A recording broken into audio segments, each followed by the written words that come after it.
In LA for the second game in a row, the Kraken just went full Will Smith on the Kings, cosplaying Chris Rock.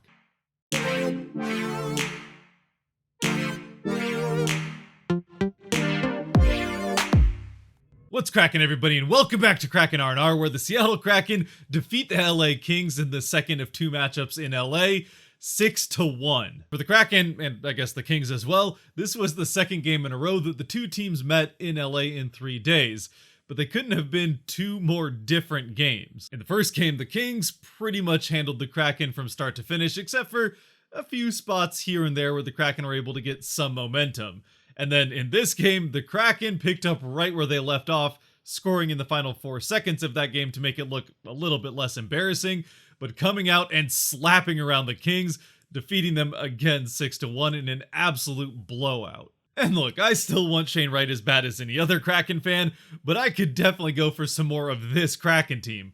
Just maybe wait until next season to do it too much more. Although, with that being said, considering they're about to play Vegas 2 times in a row in Seattle, I wouldn't mind watching them beat up Vegas for a couple of games and end their postseason hopes. The one little bit of bad news for the Kraken coming into this game is that both Schwartz and Fleury were still out in this one, but the good news is that both McCann and Gord, who got a little bit roughed up in that third period of the last game, were perfectly fine and ready to go for this one. In fact, for the Kraken, the only difference in the lineup from the last game they just played against the Kings is the fact that Chris Driedger started in net in this one instead of Philip Grubauer, and he had himself a night, much like a lot of players on the Kraken roster. So let's not waste any more time and get right to the game. It's Alex Wennberg who takes the opening faceoff of the Kraken, who didn't have a terribly great night in the faceoff circle against the Kings in the last one on Saturday. In fact, it was a pretty terrible night for him at the dot, but he is able to win this opening faceoff, and the Kraken get it immediately into the offensive zone, where Ryan Donato is able to hold it in after an attempted clear by the Kings, and he gets it in and around the Kings' net. Not looking for a pass, because that's not the kind of thing that Donato does all that often. He goes for the quick wraparound chance and is able to get it on goal, but the save is made. However, the puck bounces off Peterson's pad and out into the slot, where Wennberg has managed to float his way wide open, and he gets a backhand shot off, and it's in! The Kraken score 14 seconds into the game, and it's 1-0 just like that. So for those of us that were wondering if the Kraken were going to be able to build off of that late goal by Geekie with just 4 seconds left in that last game, well, we got our answer pretty quick, and it was a resounding yes. With his new tinted visor, Wennberg picks up his 8th goal in the season and sets a Kraken record in the process for the fastest goal scored in Kraken history to start a game. And I gotta say, I'm personally not a huge fan of the tinted visor look in hockey, but for Wennberg, who wins the faceoff and then 14 seconds later puts it in the back of the net, seems to be working for him, so I'm not going to complain. And then just seconds after the next faceoff, the Kraken are right back in the offensive zone, and a miscommunication between Peterson and his defense leads to an open puck right in front of the net that gets onto Gord's stick, and he fires off a shot, but this one, Peterson is able to save, keeping the Kraken from making it 2-0 well under a minute into this game. From there, at least for the next couple of minutes, the Kings are able to calm things down a little bit, and they end up even getting a power play on a pretty soft hooking call against Lind. Either way, Lind goes to the box and the Kings get a power play, which it takes them quite a while to get into the offensive zone, but once they do get it there, they're able to score. Now, I guess to be fair to the Kraken penalty kill, this time anyway, the goal here that they allowed to the Kings does come off of a pretty fancy play that LA is able to pull off, where Arvidsson, carrying the puck into the offensive end for pretty much the first time in the power play 45 seconds into it, wheels a quick spin move and fires off a pass to a wide open Kempe in the slot, who winds up to take a shot, but as he goes to take that shot, instead fakes it and passes it out to an also wide open Kaliev, off to the side of the net, who has a pretty much wide open net to shoot at, and he doesn't miss, tying the game at 1. For Driedger's part in this goal, I mean, there's not a lot more he could have done about it. He, like the rest of the Kraken team, were expecting the Kempe shot, and when Kempe makes a very nice fake to get the pass out to Kaliev, he's left at the top of the crease with no chance to get back in time to make the save. Now, yes, the Kraken penalty kill does get caught a bit on their heels and allows 2 players to get pretty much wide open on the Kings,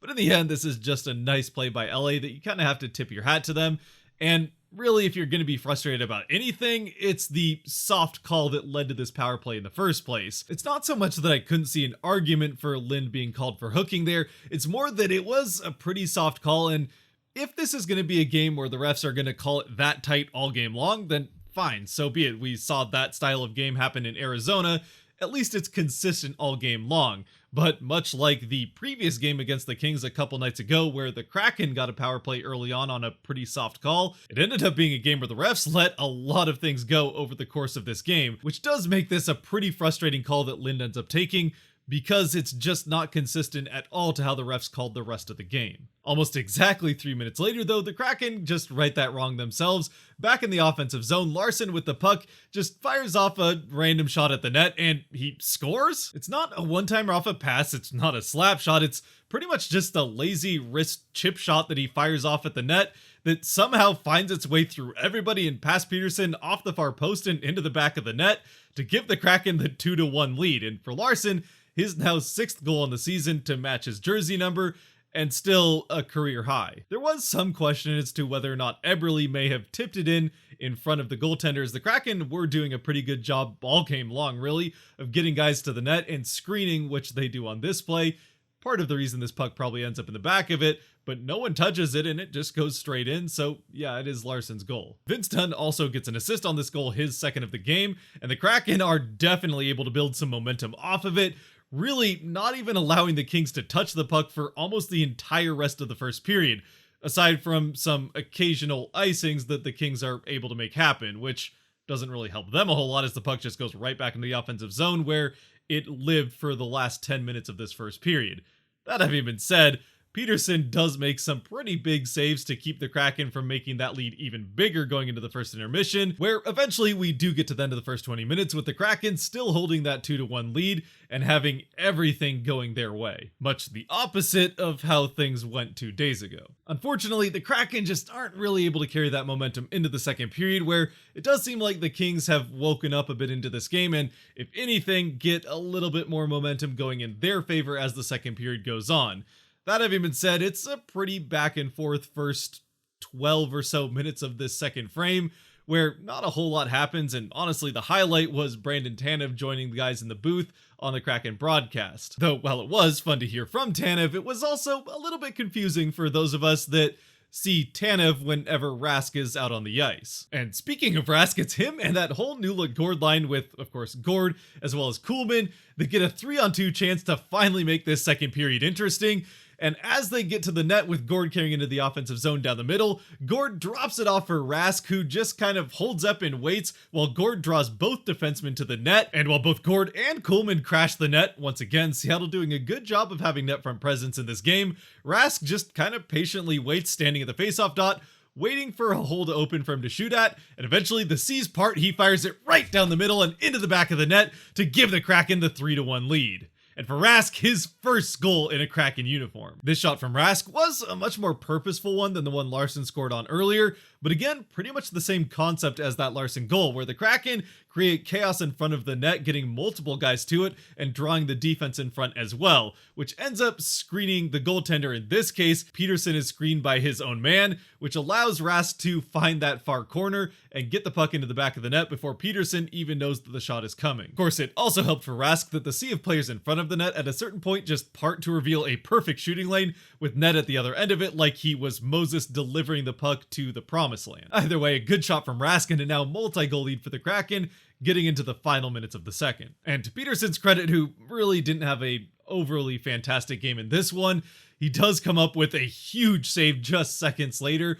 on a 2-on-1 chance and a shot from Donato to keep this from being 4-1 going into the third. Meanwhile, at the other end of the ice, Drieger, who really wasn't being tested all that much over the course of this game, does make a couple of absolute spectacular saves in the last minute of the second period to keep the Kings from getting this game to at least a 1-goal difference, if not even going into the third themselves, including one save on Stetcher that I don't know how he managed to get his toe to. Unfortunately, unlike the Kraken, who weren't able to really carry that momentum that they had late in the first into the second, the Kings are able to carry this momentum that they build late in the second into the third, where they really control play for the first 5, 6, even 7 minutes of the third period, getting a number of shots off on the Kraken net. That having been said, they really weren't able to create the high danger scoring chances that they were able to late in the second here in the third period, and Drieger is able to make a relatively easy job of making every single save, not letting anything past him. Easy saves for Driedger or not though, the Kings are able to keep up this relentless pressure at the Kraken end of the ice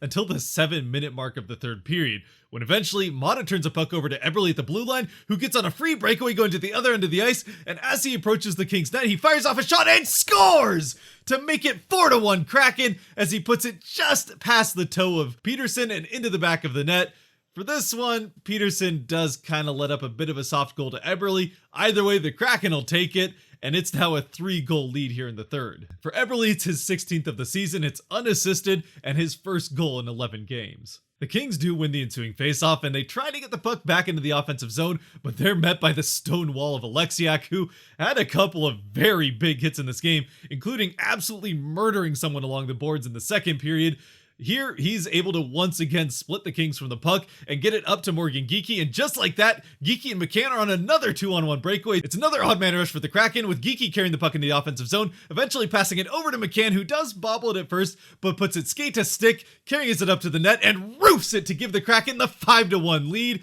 scoring for a second time in just 29 seconds. Just like that, after the Kings had dominated the first 7 minutes of this third period, 7.5 minutes in, the Kraken have scored twice, and it's now a 5-1 lead for Seattle, which that is going to be pretty hard for even Seattle to cough up. Especially when on the faceoff following McCann's 24th goal of the season, Sprong gets hit in the eye by a high stick, which does send him to the bench holding his face, but also sends the Kraken to their first power play of the game.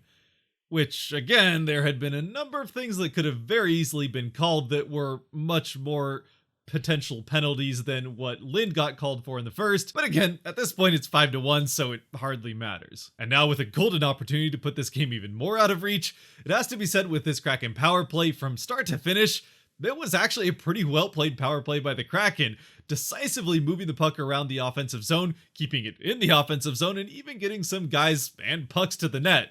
They just couldn't quite get one of those pucks into the net to finish off the deal. Still, this is the type of power play that we wish we were seeing more consistently from Seattle. Following the power play, the Kraken nearly score a couple of times, one from Sprong on a bouncing puck in front of the net, who does come back into this game fortunately after taking that stick to the eye, and then from Kuhlman, who just splits the entire Kings defense right down the middle, undressing a couple of guys, but just can't quite finish it off, beating Peterson at the end of it. Meanwhile, back at the other end of the ice, a scrum in front of the Kraken net after a Driedger save allows the Kings to let out a little bit of frustration and eventually leads to a fight between Dunn and Dursey, which has to be said was a pretty even fight all things considered. Not a lot of defense from either one of them, trading a lot of punches. Either way, they obviously both end up at the box with 5-minute majors. And right after those two go to the box, the Kraken end up winning the faceoff in their defensive zone and get the puck right down to the other end of the ice and create a partial 2-on-1 with one of the Kings players losing his stick. It's Sheahan and Sprong, Sheahan passing it across to Sprong, who takes the shot, and Peterson is able to make the blocker save, but it goes off a Kings player and into the back of the net. It's 6-1 Kraken, and for Sprong, he gets his third goal in 3 games for Seattle. The Kings defenseman who has this puck go off of them into the back of the net to give Sprong the goal is Jordan Spence, who, oh buddy, after having just scored his first goal in the NHL on Saturday against the Kraken, he puts another puck into the back of a net. Unfortunately, this time it's his own team's net as the puck goes from Sprong's stick to Peterson's pad off of Spence's face and into the back of the net to give Sprong the goal, who can't believe it, laughing as he goes to the boards to meet his teammates. Meanwhile, Spence holds his face dejectedly going back to the bench, likely knowing that this is probably the most unfortunate thing that's going to happen to him for a long time to come, if not the rest of his career. I suppose on the bright side for him, at least it doesn't come in a close game, and it doesn't really end up making any difference at all. It's also maybe worth mentioning that while Sprong is out here having goals go in off of opposing players' faces, on his very same line is Jonas Donskoy, who now has fewer goals on the season for the Kraken than Sprong does 3 games into his Kraken career. And look, I'm sure Donskoy is perfectly happy for his line mate, but there has to be just a little bit of him that has to think, come on, I can't get a bounce like that even once with all of the scoring opportunities I've had. Who knows, maybe it's just the magic of the Flying Dutchman. From there, the rest of the game is fairly low event. It's back and forth, and as you know, ends up finishing 6-1 Kraken as they split these 2 games in LA and win 2 of the 3 on the road as they head back home to face the Vegas Golden Knights again in 2 of 3 nights in Climate Pledge Arena. Even after having now won 3 of their last 4 games, the Kraken are still very much out of the playoff hunt, but they can play spoiler against the Golden Knights here in these next 2 games, who, while they are still very much in the hunt, have made it a bit of an uphill battle to even make it into the playoffs this season. And if the Kraken can take one of, if not both of these games from the Golden Knights, that could put a pretty big dent in those hopes of making the postseason, could help the Golden Knights to their first ever miss of the playoffs. Though, again, yes, it would come at the expense of hurting the Kraken's chances at that first overall pick. As far as this game against the Kings is concerned, the Kraken do get all 3 stars in it, with Vince Dunn getting the first star, having 2 assists on those first 2 goals, and then both Adam Larsson and Victor Rask getting the second and third stars with 1 goal each in the game.